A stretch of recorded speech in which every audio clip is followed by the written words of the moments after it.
posisi kita di penyeberangan menuju Jaya Bakti dari Desa Pengalehan, Reno.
Sip.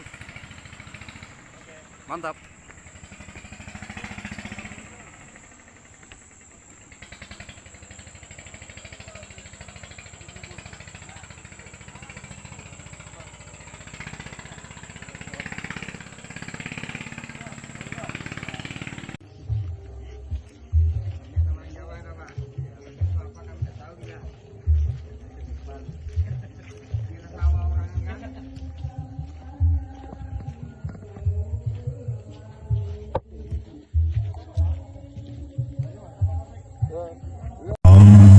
Para panjenengan pilih sepuh, tokoh agama, tokoh masyarakat, kaula muda yang hadir pada kesempatan yang berbahagia ini. Yang saya hormati Bapak Jaroni sekeluarga beserta Ibu. Terus yang saya hormati kepada keluarga mempelai wanita, mobil khusus dari Petolongan yang juga hadir pada kesempatan hari ini. Yang saya hormati kepada Bapak Taufik Hidayat, Sarjana Hukum, anggota DPRD Kabupaten Indragiri Hilir dari Partai Nasdem. Di sampingnya yang saya hormati juga Bapak Ustadz Firman Syah yang dari Tembilahan. Bapak Ibu hadirin parlemen berbahagia, dalam waktu yang relatif singkat ini, sesuai dengan MC meminta kepada saya untuk menyampaikan nasihat perkawinan. Mudah-mudahan yang singkat ini bermakna khusus kepada mempelai yang baru dan kepada kita semua tentunya. Terlebih dahulu saya juga ingin ta'aruf ya, Pak Jaroni, saya adalah cucu dari Syekh Abdul Rahman Siddiq Mufti Indragiri ya, atau Tuan Guru Sapat ya. Alhamdulillah saya dibawa oleh ketua saya Bapak Taufik Hidayat ya, ke tempat ini, memberikan doa restu kepada kedua mempelai dan keluarga di sini. Kemudian insya Allah jam 2 kami melanjutkan perjalanan menuju desa Hijrah ya, mengadakan peringatan Maulid Nabi besar Muhammad SAW. Insya Allah nanti yang disampaikan oleh Pak Taufik dan saya mudah-mudahan menjadi referensi bahan untuk kita semua. Ananda Agus dan Rotul ya, ini ada tulisannya Rotul ya. Semua orang innaman nasul ahadits ya, semua orang itu memiliki riwayatnya masing-masing ya. Apabila riwayatnya itu baik maka lanjutkan ya. Manakala riwayat itu tidak bagus, stop ya, berhenti ya. Jadi kembali kepada usulih al-khuruj minal masyaqqat harus mencari solusi, harus mencari jalan keluar. Dalam segala hal bentuknya kita setiap hari membuat sebuah riwayat hidup kita. Baik untuk pribadi, baik untuk keluarga, baik untuk bangsa dan negara. Maka riwayat ini perlu kita ingat, perlu kita evaluasi, perlu kita tanam niat yang baik dan benar agar hasilnya manfaat untuk kita, manfaat untuk keluarga, manfaat untuk masyarakat. Khusus untuk kedua mempelai, bahwa membentuk sebuah rumah tangga yang sakinah, mawaddah, warahmah, laksana sebuah perahu. Misalnya perahu dari desa Petalongan menuju ke desa Jayabakti, ya. Ada dua alternatif yang harus kita lewati. Bisa jalan darat, mungkin juga bisa lewat sungai, ya. Kalau kita jalan darat, maka kita menggunakan yang namanya mobil, motor, Honda dan lain-lain. Honda, mobil, motor tidak akan pernah bergerak kecuali ada kekuatan di dalam mesin, yaitu adalah minyak yang harus kita punya. Setelah kendaraan kita punya, maka kita isi dengan minyak. Mulai sudah kita mengukir sebuah perjalanan. Apa maknanya dalam kehidupan? Bahwa kapal juga demikian.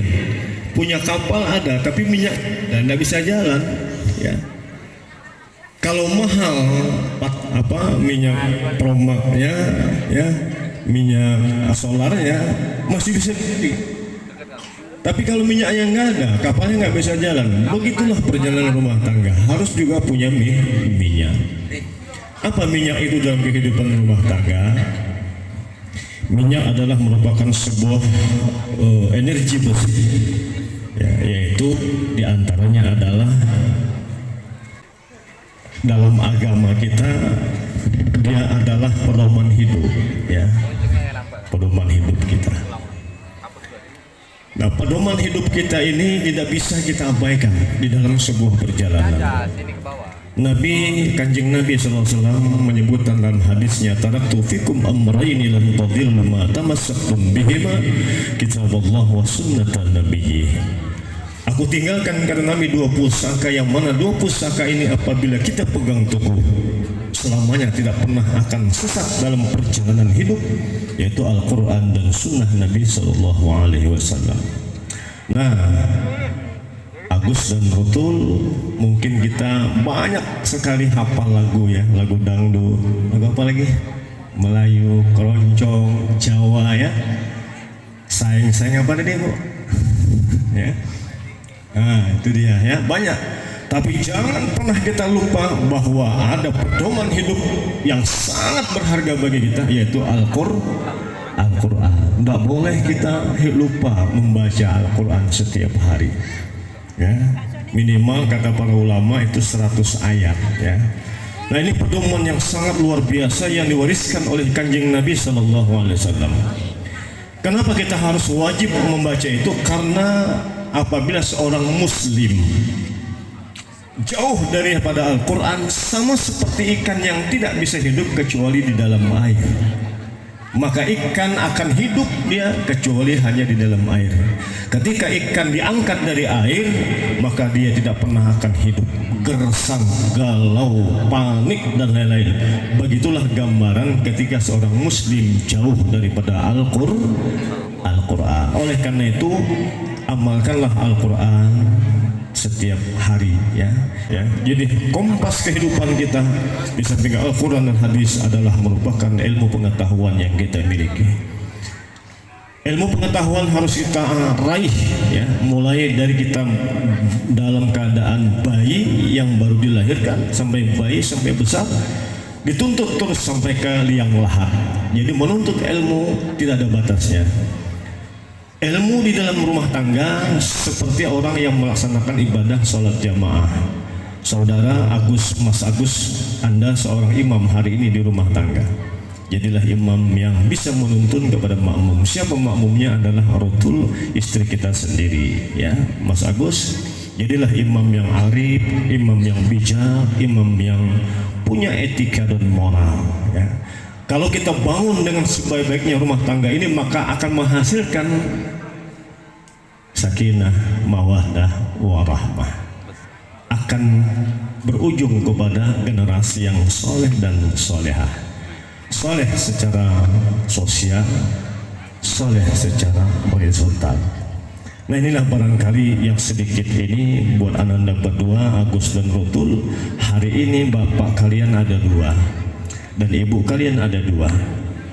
Sehebat apapun kita, setangguh apapun kita, sepiral apapun kita, tapi kalau kita jauh dari ridho kedua orang tua, maka apapun yang kita raih tidak ada hasil dan sia-sia sama sekali. Ridallah fi ridha walidain, suhtullah fi suhtil walidain. Ridha Allah tergantung kepada ridha orang tua, kemurkaan Allah tergantung kepada kemurkaan orang tua. Oleh karena itu, kesempatan kalian berdua masih panjang berbakti kepada mereka berdua dalam menjalankan perahu bahtera rumah tangga yang baru ini. Jangan lupa kita bingkai kasih sayang, ta'zim, hormat kita kepada ibu dan bapak kita. Insya Allah yang selebihnya akan mengikuti apa yang menjadi keberkahan doa bagi kita berdua dari anak dari mereka orang tua kita berdua. Perjalanan ini diawali dengan doa dan reda sesuai dengan apa yang disampaikan tadi, mulai dari fase ta'aruf, perkenalan, kemudian meminang, kemudian kita menikah, kemudian hari ini persepsi. Semua proses itu adalah di bawah keridaan kedua orang tua. Hasilnya hari ini adalah kebahagiaan. Nah, raihlah kebahagiaan dengan sebaik-baiknya, dengan tuntunan Al-Quran Hadis, dengan tuntunan ibu dan bapak dan keluarga, dan kita selalu menjaga hak-hak sebagai suami dan hak-hak sebagai seorang istri. Insya Allah akan melahirkan zuriat soleh dan soleh yang akan datang. Terima kasih kepada Bapak Johroni sekeluarga dan kepada Bapak keluarga mempelai wanita dan seluruh para hadirin sekalian. Saya Dr. Haji Muhammad Ali Azhar bersama Bapak anggota DPRD Kabupaten Hilir, Bapak Taufik Hidayat SH dan Saudara Al-Sad Ilman Sah. Mohon maaf bila kami datang ke sini dengan suguhan yang sangat luar biasa. Perut sudah kenyang, minuman banyak sekali. Kami minta halal Pak, dari dia yang kami makan, kami minum. Dan insya Allah kami juga akan pamit diri sebentar lagi. Insya Allah akan melaksanakan tugas yang lain. Untuk itu kami mohon berdoa kepada seluruh masyarakat. Insya Allah Pak Taufik Hidayat SH ini 2024 akan kembali maju untuk calon anggota DPRD Kabupaten Indragiri Hilir. Mudah-mudahan dijabah oleh Allah Subhanahu Wa Taala. Amin ya Rabbal Alamin. Wallahul muwafiq ila aqwamit thariq. Assalamualaikum warahmatullahi wabarakatuh. Waalaikumsalam warahmatullahi wabarakatuh. Yang saya muliakan para alim ulama, tokoh masyarakat, cerdik pandai, tuan-tuan guru. Yang saya hormati Bapak Kepala Desa Pengalengan beserta seluruh perangkat jajaran desa. Yang saya hormati Bapak Ketua DPD, yang saya hormati pengurus masjid Musala Miftahul Huda, yang saya hormati panitia pelaksana, yang saya hormati ibu-ibu kelompok-kelompok majelis taklim, bapak-bapak, hadirin hadirat sekalian yang dimuliakan oleh Allah Subhanahu Wa Taala, dan juga yang saya hormati yang datang bersama saya pada siang hari ini, Pak Ustadz Haji Dr. Haji Ali Azhar MH, para imam masjid, imam mushola, dan yang saya hormati Bapak penceramah kita Ali Azhar yang berkesempatan hadir pada siang hari ini. Waalaikumsalam warahmatullahi wabarakatuh. Tanya mana yang bagus tadi? Berles. على نعمه المتواترة وأيديه المتكاثرة ومننه الغامرة والصلاة والسلام على سيد أهل الدنيا والآخرة سيدنا ومولانا محمد وعلى آله وأصحابه أنجم الزاهرة أما بعد. Yang saya hormati kepada Bapak Desa, Bapak Kepala Desa, Bapak DPD, pengurus Majelis Ta'lim, pengurus masjid dan musala, tokoh agama, tokoh ulama, tokoh perempuan, hadirin wal hadirat rahimakumullah. Ini kurang lebih 10 tambah 15 seperti. Dan sebelum Nabi Muhammad sudah banyak yang diutus oleh Allah Subhanahu wa Ta'ala. Nah, saya ingin sekali waktu yang singkat ini kita mengupas tentang utusan. Apa fungsinya seorang Rasul? Apa fungsinya seorang utusan?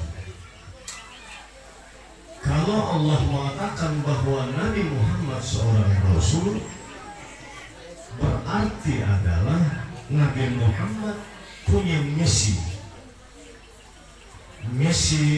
dunia, bukan misi desa lagi Pak Kepala Desa, misi dunia. Karena ayat lain menjelaskan wa ma arsalnaka illa rahmatan lil alamin. Tidak aku utus engkau wahai Muhammad kecuali menjadi rahmat bagi semesta alam. Ini namanya misi dunia. Ini kalau saya terjemahkan dalam tafsir Khazin ayat ini 20 SKS nggak salah saya Pak. Ya.